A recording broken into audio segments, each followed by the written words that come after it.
Assalamualaikum warahmatullahi wabarakatuh. Nama saya Aiman Maksima Alfarizi dengan NPM 2411011013. Di sini saya akan membahas mengenai Sarjana 1 krisis ijazah di Indonesia. Gelar sarjana dulu ia adalah janji masa depan cerah, tiket emas menuju pekerjaan mapan, 4 tahun perjuangan melalui ratusan SKS dan jutaan biaya yang dikeluarkan setiap semester, semuanya demi selembar ijazah. Namun hari ini ijazah itu terasa seperti janji palsu. Di Indonesia, ironi pengangguran terdidik semakin nyata. Masalah utama adalah tingkat pengangguran terbuka di kalangan lulusan universitas terus meningkat. Pada puncaknya, jumlah sarjana menganggur mencapai 1,01 juta orang pada Februari 2025. Angka ini melonjak hampir 2 kali lipat dibanding 1 dekade yang lalu. Tujuan saya di sini adalah mengidentifikasi 3 akar masalah utama di balik tingginya pengangguran yang memiliki gelar sarjana. Yang pertama, kesenjangan keterampilan. Kedua, masalah kurikulum. Yang ketiga adalah ekspektasi yang tidak realistis dari para sarjana. Audiens utama adalah mahasiswa yang saat ini sedang menjalani perkuliahan dan fresh graduate yang sedang berjuang di pasar kerja. Isu-isu yang paling mereka hadapi adalah skill mismatch akut. Lulusan mayoritas unggul di teori namun lemah di soft skill, analisis data, coding, dan berpikir kritis. Yang kedua, reservation wage gap, kesenjangan gaji harapan. Banyak lulusan yang menetapkan gaji yang tinggi atau posisi ideal yang belum tentu tersedia. Mereka menolak pekerjaan yang ada dan memilih menunggu hingga akhirnya pekerjaan yang terasa cocok. Yang ketiga, keterampilan dasar yang lemah. Seseorang mendikti pernah menyoroti kelemahan mendasar lulusan S1 seperti kemampuan menulis yang rendah dan etos kerja yang buruk, yang semuanya adalah keterampilan non-teknis vital.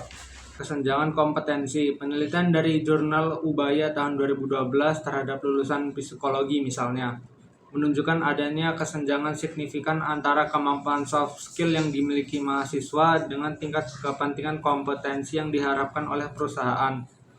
Kompetensi non-teknis seperti kemampuan berpikir kritis, inisiatif, dan etika kerja dianggap vital oleh industri, tetapi sering diabaikan oleh kurikulum akademik.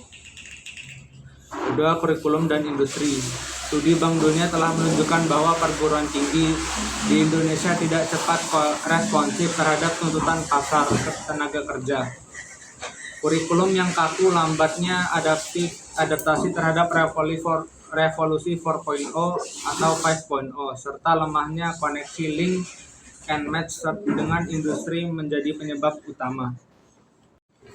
Di sini saya akan menginterpretasikan data ini sebagai sinyal jelas. Jika melihat data BPS, persentase pengangguran sarjana telah meningkat 2 kali lipat dalam 1 dekade. Ini membuktikan bahwa mekanisme pendidikan tinggi kita saat ini tidak mampu mengimbangi laju pertumbuhan lapangan kerja dan perubahan kebutuhan keahlian. Pendidikan harus menjadi alat relevansi, bukan hanya penghasil ijazah. Solusi jangka panjang yang pertama adalah transformasi kurikulum. Perguruan tinggi harus berani mempercepat adaptasi kurikulum. Yang kedua, kemandirian sarjana. Lulusan sarjana 1 perlu membuang reservation wage gap dan mengembangkan jiwa wirausaha atau keahlian spesifik tambahan melalui sertifikasi. Yang ketiga, penguatan link and match. Pemerintah dan kampus harus mewajibkan kemitraan yang kuat dengan industri. Industri harus dilibatkan sejak awal dalam penyusunan silabus. Gelar sarjana hanyalah satu langkah awal jalan menuju pekerjaan yang relevan dan mapan, tidak lagi lurus, melainkan bercabang. Kuncinya bukan hanya pada apa yang tertulis di ijazah, tetapi pada apa yang bisa Anda lakukan di luar ijazah itu. Mari kita ubah narasi dari sarjana pengangguran menjadi sarjana pembelajar seumur hidup.